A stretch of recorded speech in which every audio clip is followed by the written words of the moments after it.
Hey, hey, hey. Ooh, we're back. We're back. We're back. Girl, a little rusty. Ambition. Happy New Year. Happy New Year. I missed you so much. I know. First of all, I wish you guys could see because Mandi has her hair straightened. I feel like, you know what? I'm going to start calling this Mandi Cam.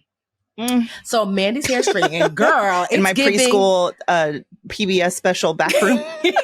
But her hair is so long and so full and luxurious. It's giving pelt. It's giving thick. It's giving, it looks so beautiful. I don't think I've ever seen your hair straightened. Let me show you what it's First of all, for you guys to know, Happy New Year.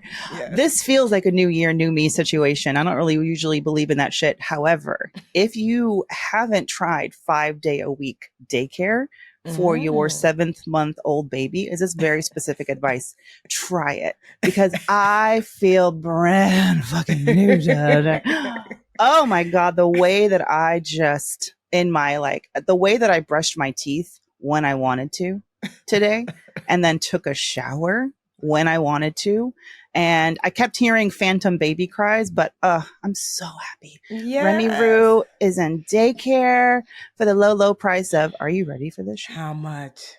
$3,245 US American dollars.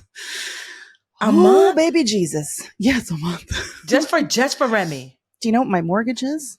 What? Less than that. Oh my God.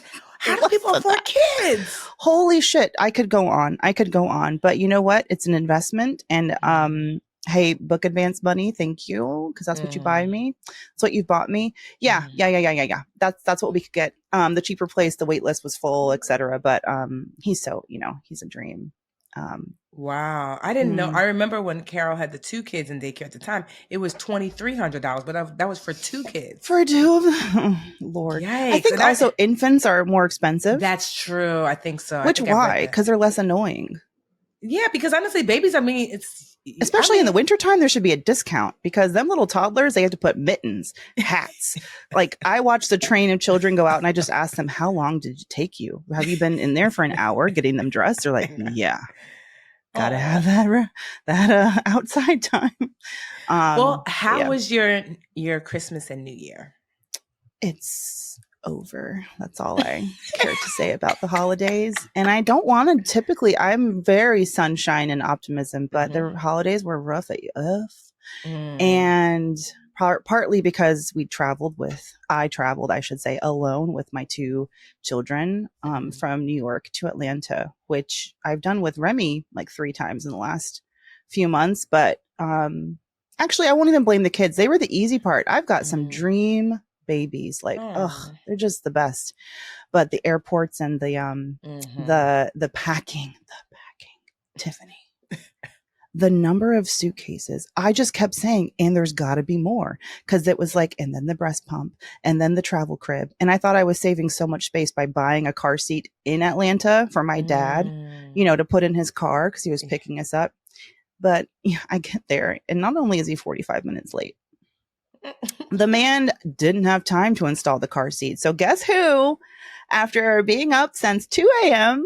and we got in Atlanta 2 a.m. to finish the packing because the packing. I arrived to wait 45 minutes for my dad. And by the way, Atlanta Airport, you suck. Why are there no areas why are there no porters with carts like there are at LaGuardia? Yeah. Freckles. Yes, his name is Freckles Freckleton at the LaGuardia Airport. That's my guy. He recognized me and Remy. He's like, I've seen you here a few times. I'm like, yeah, bring the cart around, Freckles. He takes you to the checkout, the check-in area. Atlanta's like me. And I felt like those people who sell mango on the highway, just people cruising by, like got no time. And however, I had to, when I got to Atlanta, I was like, I have 45 minutes and Rio's starving and I have all these bags and I can't carry in a stroller. I couldn't get from like where we were at baggage claim just to go to Auntie Anne's to get this boy some pretzel nuggets because he was about to turn into like an insane person. However, I went into the wheelchair assist. When you're walking in somewhere and they don't want to see you and that they're going to give you attitude and they're going to say, this isn't my job, go somewhere else. Nichelle at the Atlanta airport, Nichelle with an N. I love you, baby girl. Aww. Thank you so much, because you almost were blowing me off, but I didn't touch you because we don't want to do that. But I stopped you with my eyes. And I said, I know I'm not supposed to be here. I know this isn't your job, but look at these babies. Help me. Nichelle, and then, dang, I forgot the guy's name who helped us with our bags and then escorted us out. Yes, that was those two people, and the random guy who held Remy getting onto the plane, and the random woman who held him when I got off the plane. Thank you. I love that. Yeah, it was just exhausting, but they had fun. They had a great time. Yes. What about you? Well, mine was pretty low key because I stayed in Jersey. My mom was in Nigeria, and my sister Lisa were in Nigeria. Yeah, so and so it was myself, my sister Carol, Roman, and Amelia. My sister Karen flew up for New Year's, which was nice. Oh, from Chicago? With Lily. So it was nice for all the cousins. Christmas Carol. I know. It was all nice for all the cousins, to hang out. So it was cute. It must be nice being the point of destination. It is, honestly, because I could just go upstairs. I know. I'm like, why are we the ones with all the crap having to travel? I'm like, I know my house is small, but I mean, pitch a tent. Like, let's happen here. I'm always like, come here. I sent an Uber for my dad to come to the house. It was good, honestly. Christmas, I mean, it was good. I certainly had, I'm trying to think of how I say it, because I'm like, because I want nobody to go tell. But I had a really tough conversation. I feel like this Christmas or this holiday season was a lot of family confrontation. Oh, we're going there. We both keep it light, because let's keep it light. But because some of y'all be some tattletales. But we're already a weekend. The Christmas lights are coming down. Can't we just forget? So I had some, but I was really proud of myself, because if you know me, you know I don't do tough conversations, especially not family ones. But I initiated it and I closed it. And I was so proud of myself. I slayed the dragon.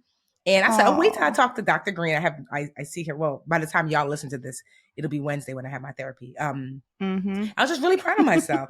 I said, yes, you said the things, Tiffany. And so it's just a new day. And I'm just excited. There's some big changes coming for me professionally and personally. And personally. Are we? No, I'm not getting married. When do I have a baby? What are you saying? No, I know, but are you at least acknowledging something? That I'm dating? I'm dating, okay? You going podcast official? Okay, fine. No, yes. Yeah. I was lightly dating before. And it's funny because I have a friend named Tammy who's a widow as well. And she, her husband actually passed away a year ago. A year and some change. And so she had gotten asked out by a childhood friend. And at first she called me. She was like, I'm definitely going to say no. I should say no, right? I said, well, she said, do you think it's disrespectful for him to ask me out? I said, well, no, because, it's been over a year and, your husband is not here. He's not asking you out while your husband is currently here. And you do get to decide. She's around my age as well. So I said, there are some women who just decide, or not just women, but widowers that decide that they will never engage with anybody else again, which is obviously you're right. But I said, you're still young, so you get to decide. I love how you said engage. But you know what I mean? Like date or go out or whatever, but I just be intimate with. Yes. And so I think in the beginning, especially for the first year, you tell yourself never, or at least that's what I said, never, ever, ever. I don't even want to date. I don't want to see anybody else, because Jarrell was all that I ever hoped for and dreamed for and literally prayed for. And so I just didn't think, how could it be possible? You can't get that twice. And certainly no, you can't get Jarrell twice, but it is possible to love again. And I thought to myself, if I had this amazing love with Jarrell, do I want to go the rest of my life while I'm here without experiencing that again? And over time, it took me maybe almost 2 years to really decide I don't want to not experience that again. I don't know, where, I just know I don't want to not experience that again, because for me, life with Jarrell was so much better than life without him. Partnership for me with the right person made life so beautiful. I could take on the world, as Mandi, you heard me and Mandi talk about this book, Attached. Yes, a lot. And so I'm on chapter 7, Mandi, and it talks about secure attachment. And when you I have was just listening to that one. Yes, my when favorite, you have that secure base. Go ahead. No, what's your my favorite now? line from that I have been repeating over and over in my head is that a secure person understands that or believes that they are responsible for their partner's happiness. Yes, and that I think that is sort of like it goes against what you typically think about, like you must make yourself perfect and happy before you can be a good partner. And I do believe to some extent you are responsible for a lot of your happiness. However, let's not get, like you were saying, with the right partner who really cares about your happiness. It matters, but it does matter. And so it's a huge difference. Yeah, so I just decided that, like, I'm 44 and not 84. If I was 84, I'd be like, girl, just sit me down. But I just decided that, like, I don't want to spend the rest of my life without that secure base, because one of the lessons I learned from that chapter, Mandi, is that when you have a secured base, it makes it that much easier to take on the world. I can literally see how my life transformed from when I moved in with Jarrell. Everything got better, because he was such a secure base. My business literally went within 2 years of living with him from 6 figures to 7 figures, because I felt like I could take on the world. Someone always had my back, that no matter what, someone loved me. And so, I want the opportunity to have that again. And so, I've been dating. And at first I just was like a little here, a little there, the apps. We talked about it a little, the apps, a little here, a little there, and which was cool, but like but nobody in Newark. Yeah, no. And then then somebody who I knew from some years back asked me out, and at first I was like, nah, just like Tammy, I was like, yeah. But then we just started to develop a friendship, and then I started to tease, a few months back, that because it's what the young girls say, my man, that's not my man. That's my man, that's not my man. Oh, okay, God. Yeah. It's not my man, but you can't have him.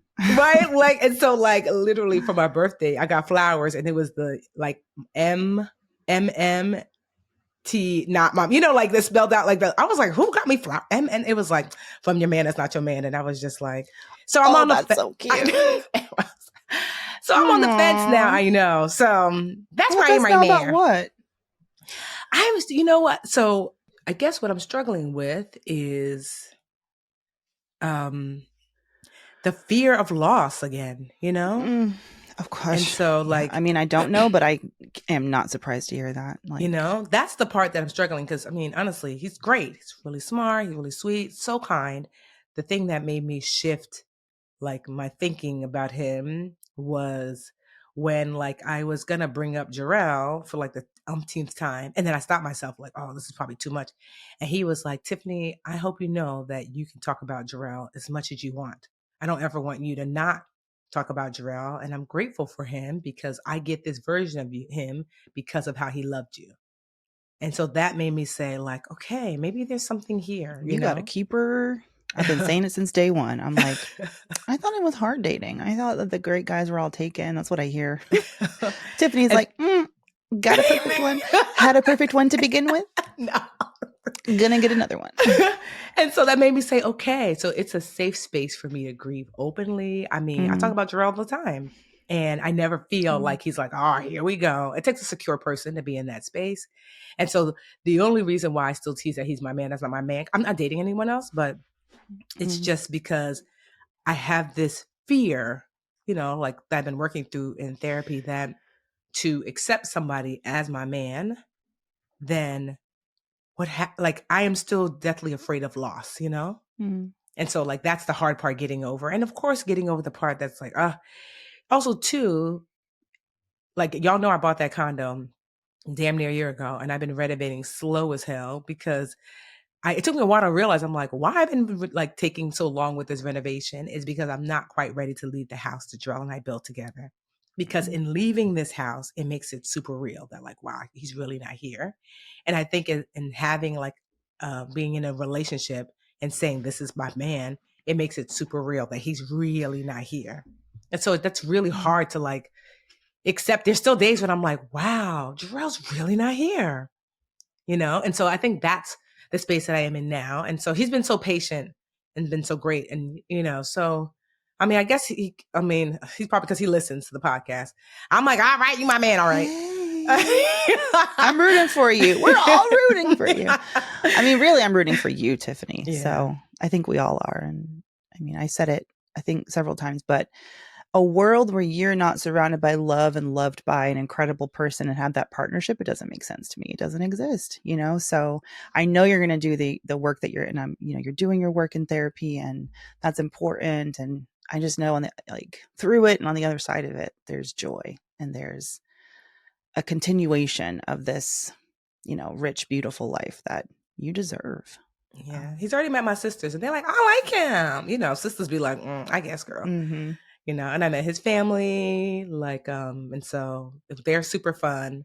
So yeah, I think there is light at the end of this dark tunnel of grief. And so I'm just navigating. But some days I feel so bad because days I'll be like, oh, everything's all good. Then I'm like, I don't want to do this anymore. Leave me alone. And he's like, wait, what? What happened? I'm like, I don't know.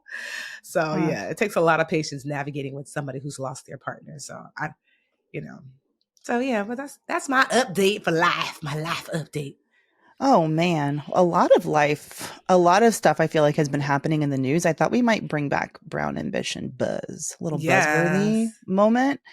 And let's start with something cute and light. Okay. Or something a little bit dark and twisty. Well, the thing that I can't get out of my head right now is the face of one Johnathan Majors. Child. He's doing a tell-all interview. For those who don't know, have you been do you not scroll on IG and see all the posts about Johnathan Major and the memes? But yeah, he was convicted of some version of assault. I don't know the particulars of his girlfriend. And then during the trial, there was a recording that came out, a voice memo or something. Yeah, she recorded him basically saying that she needed, and she's a white woman, I think. Yeah, she's non-Black. Of him saying, you know, he wants her, she has to behave herself or hold herself like a Coretta Scott King, like a Michelle Obama to his, yes, you see where this is going. And almost, I'm like, as bad as the abuse that he was convicted of was, that attitude. Oof. Anyway, but the clip that they showed of this tell-all interview that he's giving, he's talking about his new girlfriend. He's dating Megan Good. Child. Okay. And he's like, I found her. That's my Coretta Scott King for me. I wish he would keep that lady's name out his mouth. So we're doubling down. We're doubling down, are we? Oh, gosh. I wish he would keep that lady's name out his mouth. So one of my friends posted today, Demetria, she wrote, I hope one of the King family members be like, stop mentioning my family in your desist. He did not do I Have a Dream for this. So cease and desist. I don't know what to say about it other than he destroyed his own career. And so I really loved him. I'm mad at him because I had just because I'm so late. I think I had just watched the Creed that he was in. I'm not going to pretend like I know all about the Marvel stuff, but he was going to be in Marvel. I just really watching him as an actor, and he was in that movie or that show Lovecraft Country. Blackcraft. Anyway, he was just so incredible, and you want someone's star to continue rising, and you know, it's his own doing. Am I going to watch this tell-all? Would you watch it? I kind of feel like I'll watch on TikTok after for the highlights. I'm curious for what he says. I wonder from you, Tiff, do you think career over do you think he deserves a done career? Like he should go get a job at Subway slinging sandwiches. How do you feel? I don't know. I think there are certain things where I'm definitely over career, who's R&B singer? Chris Brown. No. R. Kelly. Oh, so there are some people who are career over for sure. I in jail. Prison. Yes. And then there are some people who I'm just I don't know. I don't have I don't think we should ever have judgment, but I do sometimes. But I don't have career over judgment for him. Yeah. I think that the part that came out that was kind of oh wow is that he went to either Yale, I forget what school, or Columbia or something, and people who knew him then kind of came forward and said that he's been abusive for a very long time. Okay. That they're so glad that it's finally come out. And so I think bigger than anything is I hope that man gets some help before he hurts someone else, you know? There's some people who I'm like, I want help for, and there's some people who I want under the jail. Like R. Kelly, I don't care about no rehabilitation. Under the jail for R. Kelly, you know? You know, but he went on for so long. I mean, and babies, you know, literally keep people's kids. And so I feel like for Johnathan Majors, I feel like that if he can get some help, there's redemption for those who seek it. And so, you know, I don't know, maybe there's something there for him. So, yeah. But all I just think Voldemort had to do was feel remorse for all he had done, and he couldn't do it. You know what I'm saying? And that's why Harry, some people want to stand 10 toes down in their wrongness, you know? And so, but speaking of tell-all, girl, did you see Katt Williams on Club Shay Shay? This is the one I'm not caught up on. Okay, first of all, watch it. I don't care what it means. I did not know about that radio show with Shannon. Shannon Sharp. Well, that's the first time I ever watched it. But yeah, I don't know if it's radio. Maybe it's a podcast. I'm not sure, but it's called Club Shay Shay. Okay, Katt Williams went on there. What all he had to say? So if anybody follows Katt Williams, you know Katt Williams is a damn fool. He is hilarious. Okay. So it was a mix of him doing kind of like stand-up, although I'm sure he wouldn't say that's what it was. He went on there to do an interview, and Katt Williams came with a suitcase full of grudges. Oh. I mean, Shannon was like, "Good morning, Katt," and Katt was like, "F Steve Harvey, F such an entertainer." We were like, "Wait, he didn't even get what stage is Katt's career right now? Like, I know he's a famous stand-up and probably a gajillionaire, but where's he at in his career? I don't know. So he said that he's currently, I guess he's taping a Netflix special, an 8-figure Netflix special coming up. So he's been very successful. Also, too, he was in a show where he got nominated for an Emmy. No, I think he won the Emmy. And so Katt is just a really talented, hilarious, funny comedian. And so it was such an interesting masterclass of when someone had a clear agenda when they came onto a show and navigated that interview how he wanted it to go. It is, I mean, the last time I checked, it was over 20 million views in less than a week. It was like over 10 million, I think, the first day. And he had a clear agenda of comedians that he did not have respect for, that he wanted to expose, and he did. But also, he was also hilarious and funny. I mean, there were so many memes that came out of it. Like, Shannon, you have an unnatural allegiance with losers, and that's not like you. I mean, it was, you have Wait, who is okay. You know, so Shannon, I think so I'm not really familiar. From what I know, Shannon used to be an NFL player. Okay. You know, and then he was like on one of those like sports talk shows or whatever. And then something happened where he left or he got kicked off or whatever, and then started his own like show / podcast, whatever, which is this Club Shay Shay. And from what I normally have seen from clips, it's a lot of athletes that were coming on, but also entertainers. So I'm not, I'm not super familiar with Shannon or his platform. It's just that because this show came out, I actually watched. You have to not just watch, but listen to the whole thing. And it was a masterclass of just shenanigans. Storytelling. So just watch it. You're going to be like, oh my God, Katt, don't do that. Like, I'm sure half of what he said was not true because half of it was embellished, obviously. And like as comedians are apt to do, but there was a lot of things there that you're like, oh, wow. Like comedians that stole his jokes, that he was angry at. And to us, we think like, what's the big deal? But for comedians, that's your currency. That's like someone stealing like, the My Literature Challenge and using it as theirs, the thing that you created that draws people to you. And so, yeah, there was just a lot of exposing. No, one of my favorite lines, he said, my goal when I left Hollywood was to not suck any beep and to leave with my butthole still a virgin. He said, this is my goal in being in Hollywood. He said, and then he said this. Slightly homophobic, he said, because P. Diddy is going to want a party and you got to tell him no. You got to tell him no. The way I hollered. Said no. Another reputation that was torn apart. I mean, so it's just, you have to go listen to it. So he left Hollywood? That's what happened?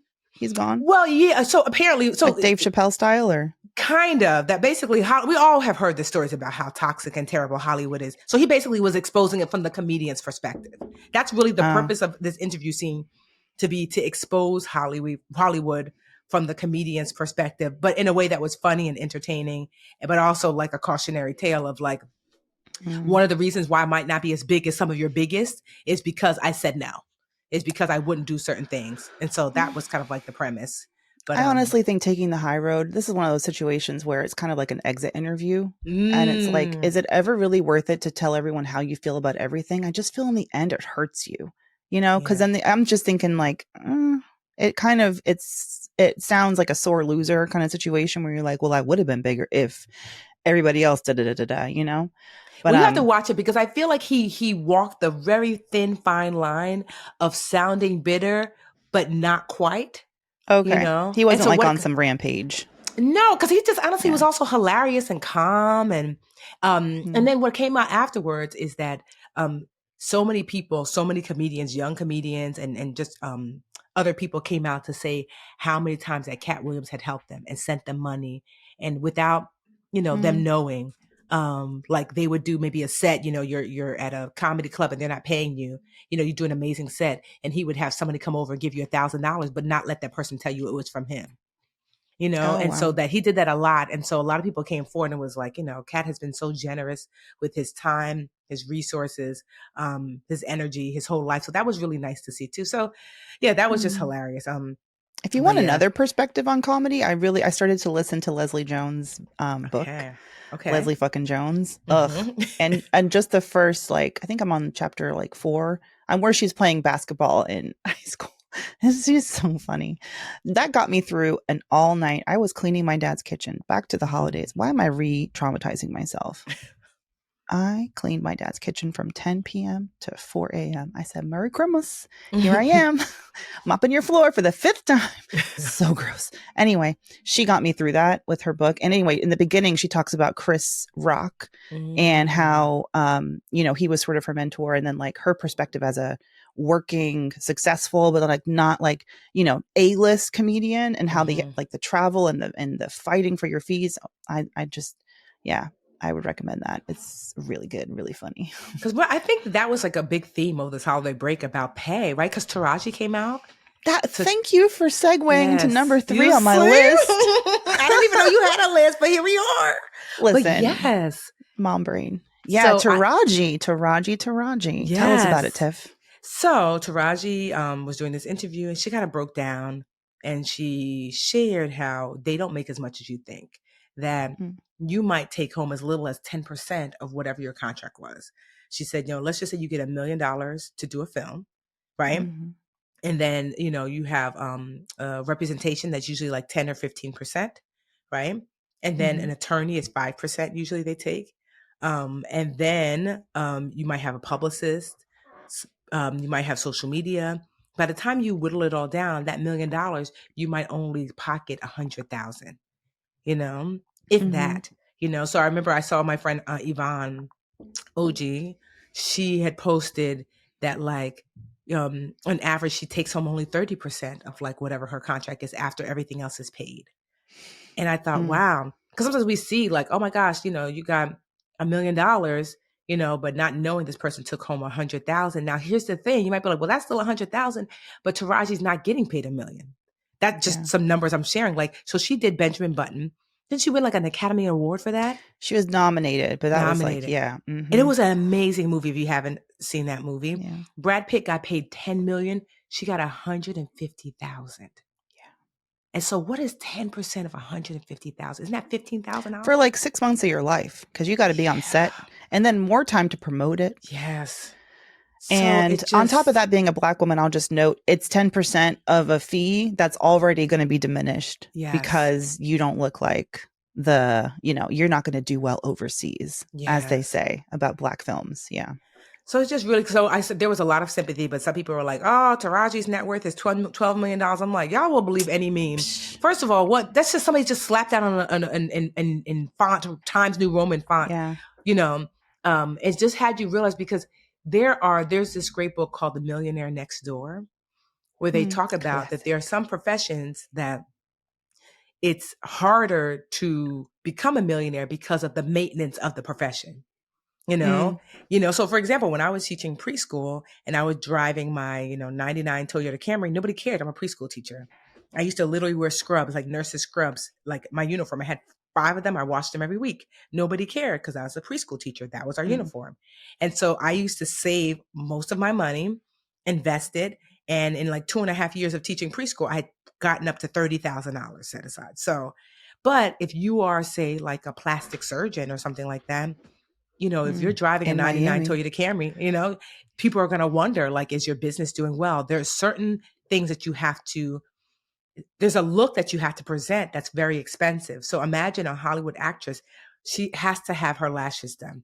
Her brows have to stay done. Her skin has to look good. So there's a lot of maintenance just to be able to be considered for jobs that cost, on top of the fact that, and I saw this happening in the finance space. I don't know if you've seen this, Mandi, this whole, I have a manager. I don't, you know? So like, so there's one of my mentees had a manager, which can be helpful depending on what you're doing. But like a talent manager. Yes. But the issue was that the manager wasn't bringing her in work, but was getting still 15% of any work that came into her. That he or she did not obtain for her? Okay. And so, you know, and so now here's the thing. In general, there's usually a mix. Your manager brings in things, so you bring in some things. They help to negotiate the contract on both. But she realized after a year, he had brought nothing to the table. And he got to eat 15% either way. And so I have someone who I use as like an ad hoc manager, and that she only gets paid her 15% on the contracts I send to her to negotiate. If I have some partners that I've worked with for a number of years, I feel comfortable negotiating the contract myself. I get my money, I get to keep it all. And then with Ellie, you know, I only send her certain things where I'm like, this is a lot of rigmarole. Go ahead and negotiate. And Ellie's really good about not only negotiating, but negotiating above and beyond what they're typically trying to offer. So it offsets the payment of 15% to her, you know? But if you have a manager and you are a Hollywood starlet or whatever, that's how it goes. Anything that comes in, they're getting percentage either way, whether they brought it in or not. And so it could just get to be really expensive. She fired her whole team, she said. Yeah. After Empire. And you know what? I think about it and I'm like, yeah, where was her? Why wasn't she on the L'Oreal commercial? Yeah. Viola Davis got that after, you know, what's that show with the lawyer? It's not The Good Wife. How to Kill. How to Get Away with Murder. Yeah. I'm like, How to Kill a Millionaire. Yeah. Like, that's and the marketing budget for, I don't know, whatever. Yeah, but I you know, and I think people they reacted poorly to that. Like, you know, it goes against that idea of a woman just being grateful, you know? Yes. Fuck that. That's the 24 motto. Like, you don't have to be grateful and you deserve. And you know what? Also, you may not want to act for your entire life. And the older you get, it's almost like being a gymnast or something in Hollywood.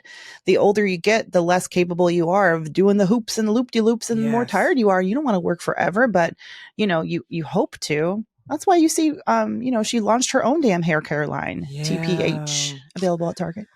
Like I respect that a lot about her, and I just think the chatter, the blah blah blah blah blah, that's always going to happen, but I don't care. Pay her what she deserves and find a team and find people. If they're not, even if they represent a bunch of other people that are very incredible, I feel like at the end of the day, if you don't feel like they are, and this also applies to people working 9 to 5 with your manager, if there's not someone who you know is going to bat for you when you're not in the room, like that's an indication that you're not going to be taken care of. You're not going to go very far. And the sooner you realize that, the sooner you can excise that person or quit that job and, you know, move on where you do have advocates. Cause we just can't be lied to and lie to ourselves and say that we're better off just being grateful and not pushing back. Yes. It's the nice thing to do. Don't want to burn bridges. Yes. All that BS. But it's like, man, you stay in that space. I mean, that has been the story of my life, you know, that like, oh, there's safety in silence.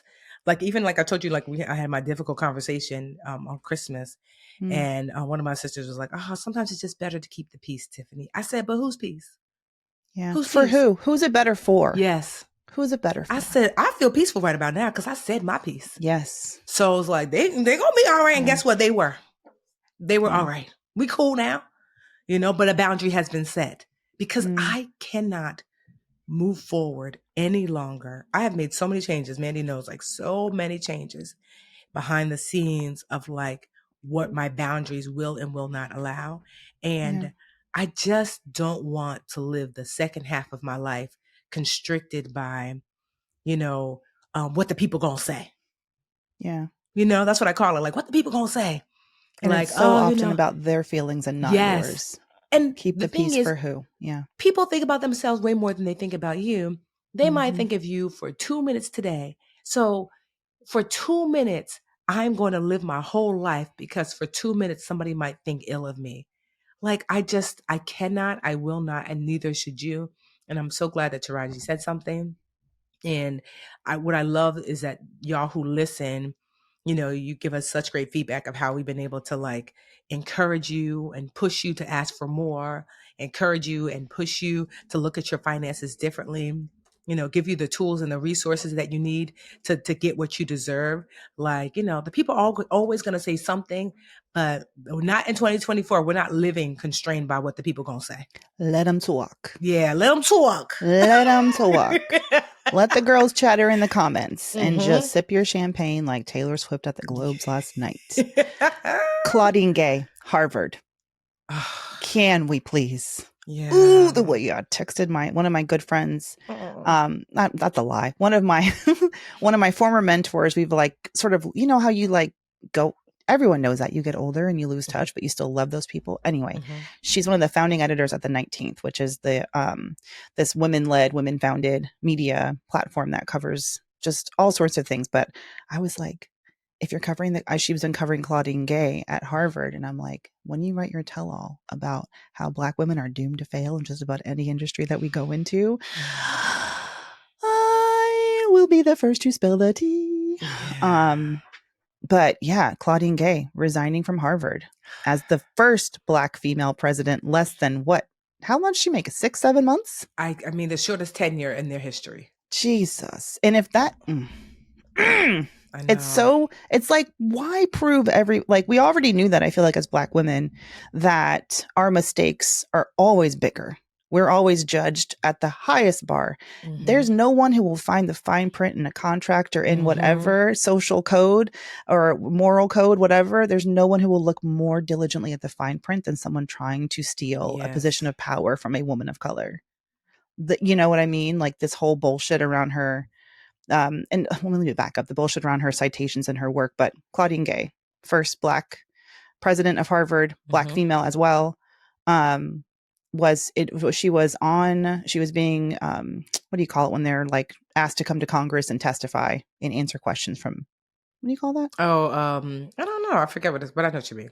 They were there. She was there asking questions with several other heads of the elite universities, and she flubbed an answer around would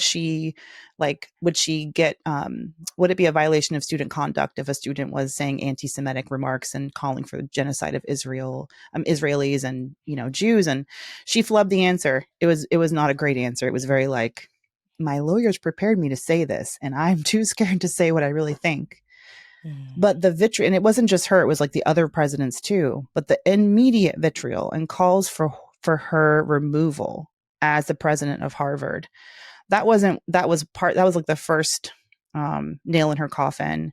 And then the trolls got to digging, and her whole entire body of work, and found a couple of instances where she hadn't properly cited sources in her research. And ultimately, in her statement, and also she wrote an op-ed for the New York Times, she talks about her decision to resign. But at the same time, it's like, if Harvard can't protect a woman of color in power, not that I had high expectations, but we're all on watch. All be on watch. That's why I do Mandi Moneymakers. I'm like, be on watch. It is not a fair fight.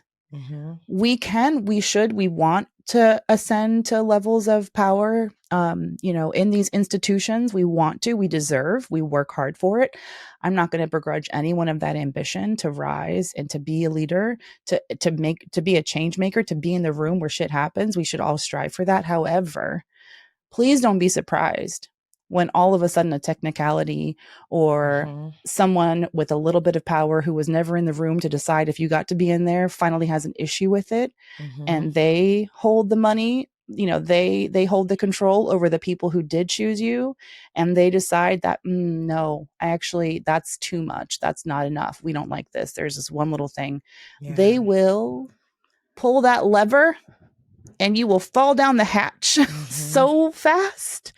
What's the door? The moon door in Game of Thrones? You're not really a TV person. Yeah, I didn't really watch, but I know what you mean, like that. I'm so nerdy. The trap door. It's just like push the red button, bye. So fast. And it's just it's one of the reasons why I think you and I both kind of decided to do work outside of the confines of that kind of energy. So many Black women. Yeah. This is why we're the number one, like growing, community entrepreneurs. Yeah, honestly, because we're just like, there's actually no winning here. So I'm going to create my own thing where at least I have a fighting chance, because I know that if I work really hard, the budgetista is going to work one way or another. I don't want to be in a position where I'm like, I can work really hard and do all the right things, and then it can be snatched. And it doesn't mean I'm immune, because still in this space, people still try me. Brands still try to get cute, still try to underpay. But this is why we have conversations. I'm like, what did I say, man? Girl, ask for this, because it's just, there's no way to escape this in totality. But certainly I'm trying my best to create that life for myself and then have it reflected in the women that I hire on my team, a safe space. But yeah, when I saw that, I was just like, only to find out that, the main guy, I guess that was like, campaigning against her, his Bill own Ackman? wife. Yes, his wife openly plagiarized in her thesis. I was like, oh, well, yeah. Well. And I mean, she's like, it was one page out of 300. I'm like, oh, well, but the rules are different. You know what I mean? Yeah. The rules are different, and it depends on, well, we don't need it. Yes, the rules are different, and the fine print only matters when people care enough to make it matter. And you're someone that they need to foul out, that they need to get out the game, because they fear you and everything you stand for. And if y'all haven't read Claudine's op-ed in the New York Times, she talks about that bigger issue so eloquently. And this is real quick tip. Not real quick, but I also, the other side of this conversation around how we're just, you can be fine. You can definitely, you can definitely reach high heights. I feel like in many institutions as a woman of color, if you work hard enough and you get lucky enough and you know the right people, it's possible. I think both of us, especially me, like we did the damn thing until, I'll speak for myself, I decided to leave. And one of the questions that I recently got from, I wouldn't call them a mentee, but someone who I was like offering advice to was, well, I feel like, shouldn't I stay so that I can make it easier for the next to come after me? And, and the one hand, I can see that line of thought, but I also feel very at peace with how it's not our responsibility to fix those broken systems. And also we cannot, because we do not hold the power.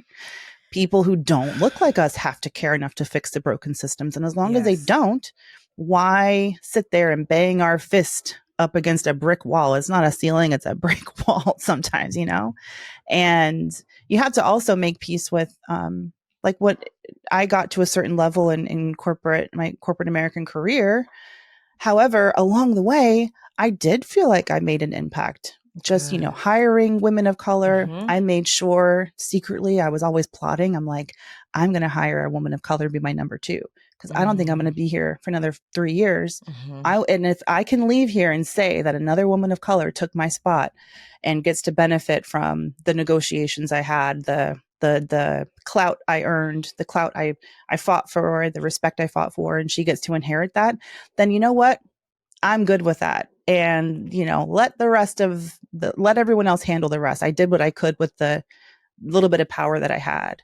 But I'm curious to hear your thoughts on that, Tiff. Like, do you feel like there's an argument there that we should stick around just to see things through?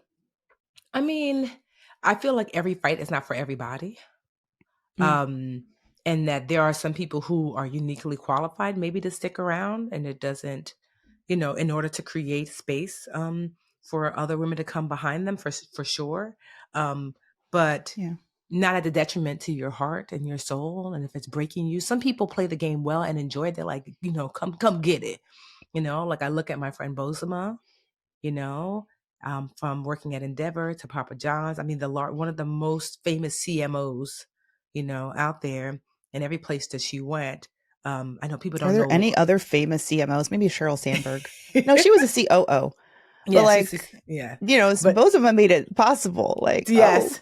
And so a lot of people had so much to say, like, oh, she don't stay in one place, but you don't see behind the scenes the people that she brought in and brought with her intentionally, to be able to hear and talk to her personally, to be like, girl, I made sure this, I made sure that. You don't know, know. And so, but then after a while, she said, it's enough. My heart and soul said it's enough. So you get to decide if you are going to stay and you are going to do the good work, you are going to fight the fight. You also can decide, I've done it. I've done enough. Yep. I don't owe my heart and soul. I don't owe my health. I don't owe my happiness. Yep. And so, so, I mean, you can decide if you have it in you for the fight. But there are other ways to fight. Just remember that. Like, Mandi and I are fighting the fight, good fight on the outside. I like to think about it, Mandi. You ever see like the Lord of the Rings or any of those movies where there's like 6 different plot lines? A movie that we both seen? Yeah. There's all these different plot lines. So it's like, okay, like the wizards had to do this fight, and then the what are the little gnome things? Oh no, not that. No, like elves? Mr. Bill, the elves had to fight this fight, but then like Bilbo Baggins, like no, it's true. Like so, they're like basically there's like 3 or 4 different storylines fighting the fight, and then it converges at the end. And so just know that you don't have to be in every storyline. That you can stick right in your lane. And if once you get to your place, I promise you, your sisters in corporate, you go see them. You will converge. Your sisters in social work, you'll see them. Your sisters also in entrepreneurship, you'll see them. So if we all are in our lanes where we excel and fight that fight there, we can converge to create something more powerful. It's okay not to fight and necessary not to fight in every fight. But there's a difference between choosing to be there for the fight and being forced to endure because you have no other options. Yes. Give yourself options. I feel like is the key takeaway. Stack your coins so you can hit that eject button your damn self when you're ready, or so that if someone does it before you're ready, that they didn't catch you slipping, that you have something, you have an emergency chute because you built it yourself. That's what it's all about. And then find community and others like Brown Ambition, Mandi Moneymakers, Dream Catchers, where you can feel like, okay, I don't have to stay because like there are so many badasses out there who are fighting the good fight or have chosen to go. And you're being in a vacuum. It makes you feel like, but I'm the only one who can't. No, there's so many more of us out here. So many more. That's actually going to be my brown boost. I have a gift for y'all, so stay around for brown boost. We're going to take a break in a minute. But yeah, so I got a gift for you to start the new year off strong. Okay, I love it. But yeah, take a break. I would love to take a break, and that was Brown Ambition, buzzworthy, little oldie but goodie. I just think we should continue doing that. That was fun. No, I think so too. Yeah. All right, be back in a minute, BA fam. And we're back in Black and Brown. Yes. So, I know, right? A little tone. I felt the harm. Did you see The Color Purple? No. Okay. I need to, girl. Honestly, I want to go like on a Wednesday night and no one's there just so I can like watch it without, I love my people, but sometimes we do a lot when we watch movies. I have not seen it. I'm so mad. Here's my confession real quick. I know we're going to do Brown Boost. I want to hear the song. However, my confession is that I saw the Taylor Swift Eras concert movie. Okay. Was it good? Before Renaissance. Okay. Do you want to know why? Because that shit's available on streaming. And Beyonce, I did see your show live, and it will forever be a core memory. Yes. The best, one of the best days of my life. Top five. But it's so hard to get out to a movie theater. Now that I've got daycare, I get to go at like, the 11:30 showing on a weekday. Yes. That's when I thrive. Yes. Yes. So Color Purple, I'm coming for you. Renaissance, if you're still in theaters, I don't know. I'm gonna come for you too. You're right. I'm not so mad if I don't see Renaissance, because I haven't seen Renaissance. But because I was like, girl, we was in club Renaissance on the floor, damn near high-fiving Beyonce. Okay, so. But yeah, the Eras concert tour was great. She's a great gal. I love it. I'm a Swiftie. I don't mind. I think Why should it be something you confess? No, yeah, That's I favorite. like Taylor Swift. Especially her early stuff, like "We Were Both Young When I First Saw." She writes her way out of every fucking chapter. She is like when you want inspiration to be creative and create art, and no one can, no matter what, if you're creating your own art and you own that shit, you're unstoppable. Yes. That's what I love about Tay. Yes, I call her Tay. Well, no, I call her Tay. Bay and Tay. So can I go first for Brown Boost? Are you going to sing us in? We didn't get to do the little intro. Oh, that's right. How does it go? Wait, how does it go? Know. I know, wait. Dang. Booster, breaker, wait. Are you gonna boost? Now it's time to booster, breaker, boost. Are you gonna boost? Are you gonna break? What you gonna do? Yeah. What you gonna take? Is that a Stanley Cup? First of all, I am such a basic bitch. Okay. No, it's not. My sister, one of the fun memories from Christmas is like the kitchen counter at my brother's house was like a sea of Stanleys because my mom, y'all know I'm half white, okay? And this is not a Stanley. My sister got this for me though because I tease her about her Stanley all the time. Okay. But there were so many Stanleys. This is a Brumante, and you know why? I think that's what it's called. It's probably called a Brumant, but I just tried to make it fancy.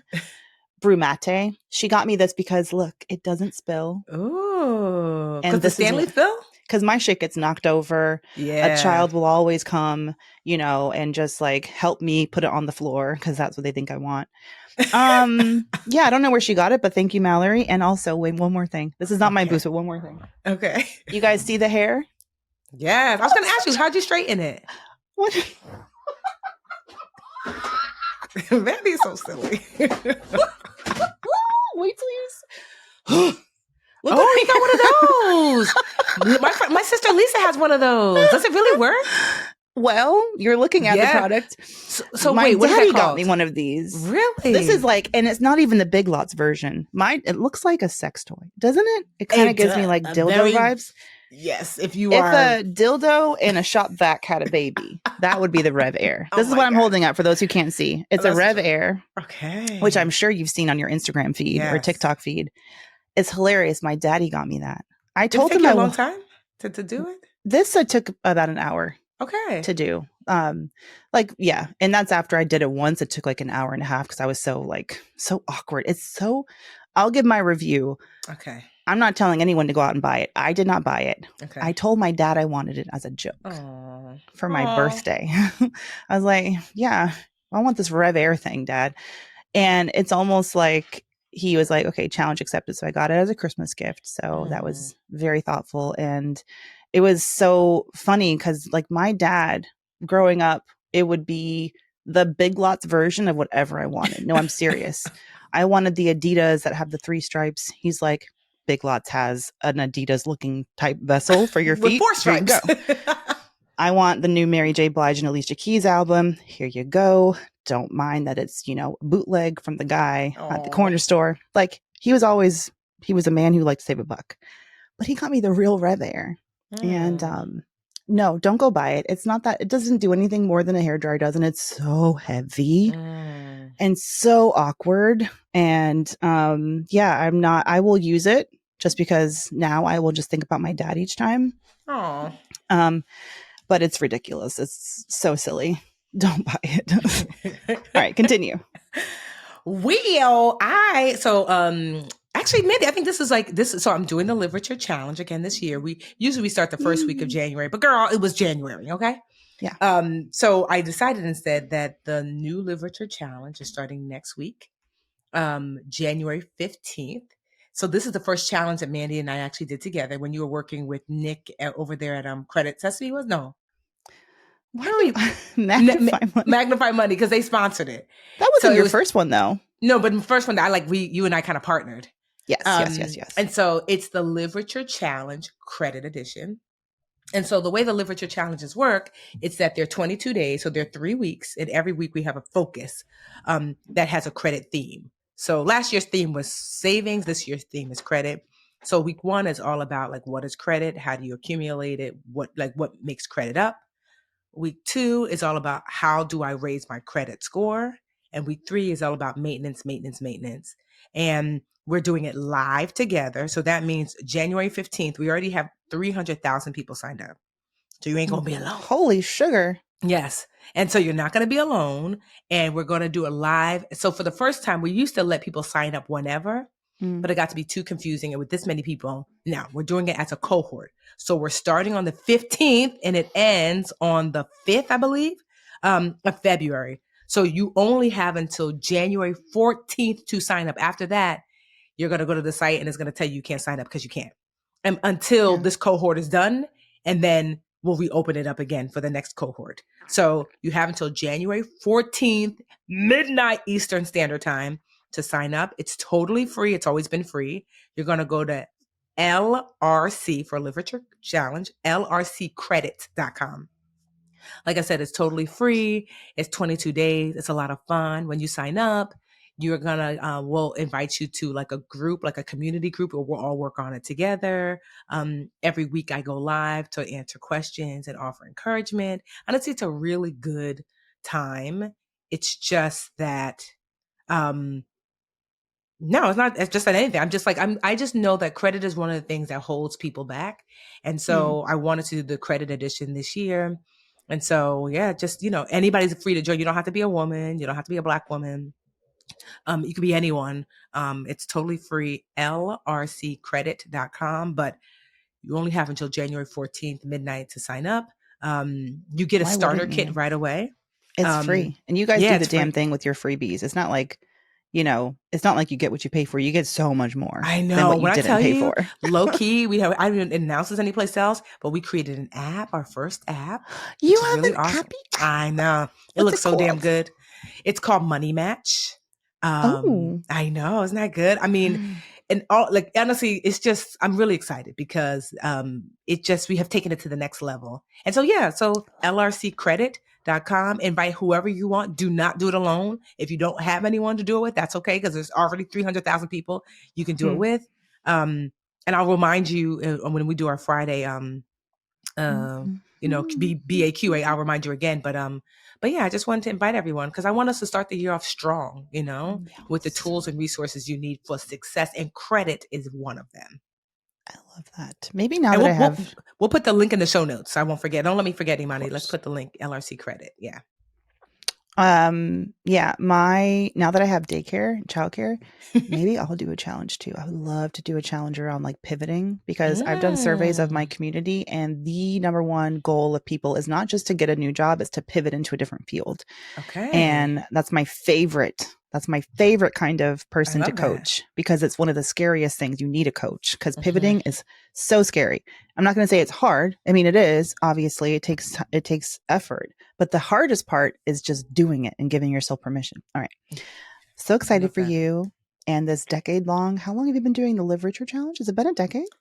I think the first one I did, I want to say 2023 or 24, so almost 10 years. You mean 13 and 14, but yes. Yeah, that's what I mean. I knew what you meant. But yeah, almost. I mean, we definitely had some years that we skipped, like, the pandemic, because we were like, child, anybody doing nothing. But yeah, no, I think that, it's been just about 10 years. And I'm really excited because we've helped literally millions of people through the challenge, and it just keeps getting better. And it's my give back every year, because I know my rule is always, you don't have to spend money with me in order to get financial help, because I have other things. Certainly I have like books and things like that, and we make money that way. But I just feel like it's my job to figure out how to make money, not your job. And so if you're needing help, I'm always going to offer ways for you to get help where you don't have to worry about it. And so, come on down, bring your sisters, cousins, and them. It's going to be a good time. I love it. All right. I'm going to do a boost too, because we're being optimistic. Yes. I'm going to do a couple. First boost is that I contributed to my solo 401k before the end of the year. Yeah. I did a whole big lump sum. Excuse me. And I think I maxed out my portion, but I was just very proud of myself. And last year I did not do that. So if you have a solo 401k, like you have to contribute by the December 31st to have it count for that year. Now I can still contribute to my SEP IRA, which I did last year, but you can't contribute as much because with a solo 401k, it's like almost the same as, I think it is the same as like if you worked for a corporation, 22.5 or whatever it is. And then you can do like as your own employer, you can also match that. So anyway, I was very proud of myself. And that I've, I'm investing not with the same regular cadence as I was when I was 9 to 5, but I'm still doing it, and it's great. And thank you to my accountant Safi for never making me feel as much of a shit show as I feel like I am with my taxes. She's always like helping me just realize, hey, this is normal. You're good. You got me. She has my back. My big boost is that before the break, before the holidays, one of my, I have this village in my neighborhood, these women that have become just more than friends, just the people you call when you need someone and you need something, and they're right here. We have this like little community of moms on my block and nearby. One of them she's a school teacher. Hey, Latanya. Love her. She works so damn hard. She works so hard. I don't know how she has time to come up with ideas for like community events and things like that, but she does. And I'm usually the one who's like, Latanya, ain't nobody got time for that. I'm so tired. We have to do a thing for every holiday. But she wanted to do like a holiday party for the moms in the neighborhood. And I was like, and I thought about it and I said, no, but yes. Okay. Let's not do a holiday party because this is the most stressful time for moms. If you really liked women and moms in general, you would do Mother's Day like the week after the holidays, and you would give all the moms off a week and give us a spa day because the holidays are so much work. And for Latanya, so I was like, no. However, let's do a mom's night in January. So I picked the 20th, and I'm hosting about 20 moms here at my house. And I'm not just hosting them. We're going to do like you seen those TikToks? Latanya, I had to say yes to something. And she wanted us to do the boards. Like everyone does a different board. Like you do the taco board and the dessert board. Charcuterie. That's it, right? It's charcuterie, but it's like different themes. I love that. You do the blue board. Everything's got to be blue. And anyway, so I said yes. And we're going to wear nice jammies. We're probably going to do a hot chocolate bar. I'm going to do, husband got me the best gift. An espresso maker. Way too expensive, but the most. I love this man because this espresso maker is so good. So I'm going to have an espresso martini bar for the girls who imbibe, and then a hot chocolate bar, goodie bags. Because goodie bags for everyone, and they're going to be good. Like I'm going to put things we actually use in the goodie bags.